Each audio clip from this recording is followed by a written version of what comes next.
The first thing you have to understand with regards to trying to come to terms with the conception of the shadow is to understand the idea of persona.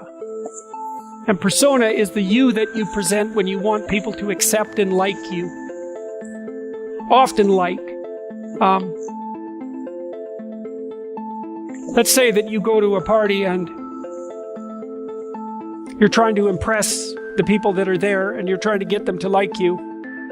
And so maybe you get jabbed at a little bit and you laugh and you go along with everyone so that they like you, and then you go home and you're bitterly resentful about the way that you were put down at this party.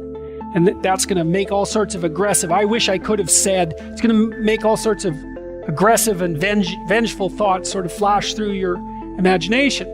Well, the first part of the problem is that you were too much persona, right? You sacrificed yourself in some sense at the party so that people would like you.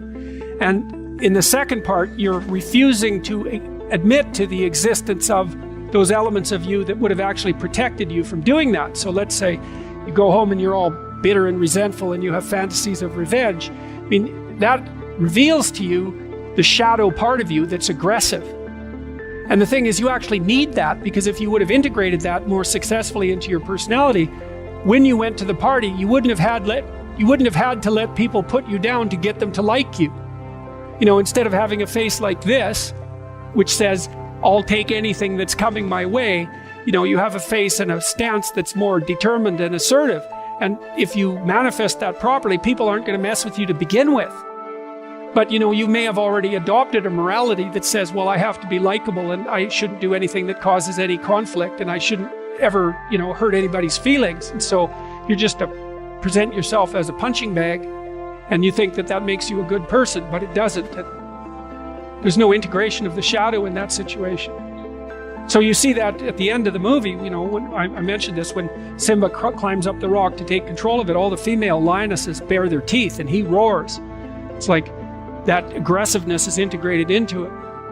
And so resentment is a really good emotion for making contact with the shadow side, because if you're resentful about something, it basically reveals two things. It either means that you're immature and you should stop whining and get on with things.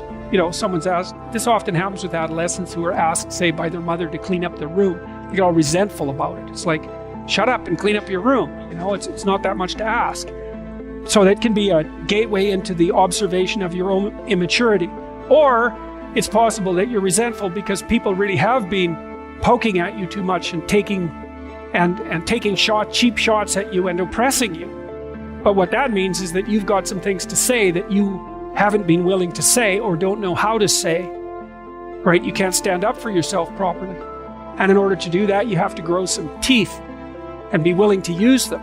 And again, that's something that might violate your morality, because you might say, well, I shouldn't be able to bite people. And the thing is, yes, you should be able to bite people hard.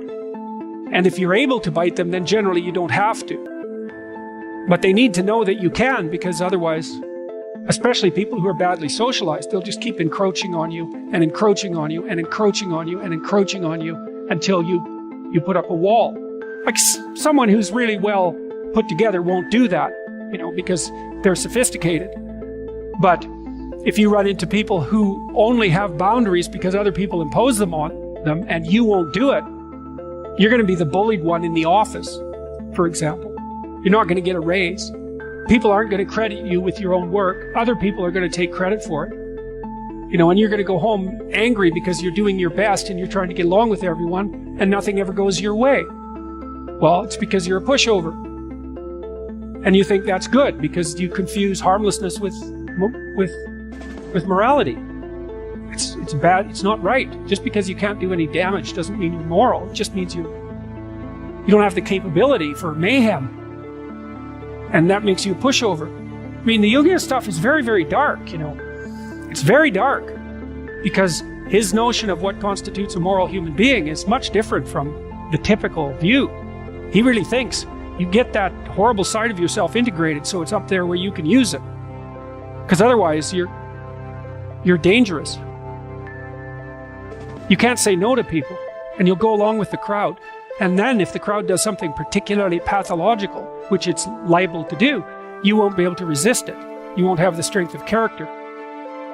And so then you'll fall prey to crowd pathology. And it'll be because you're too agreeable with a shadow resentful side that the crowd and its murderous intent is going to act out.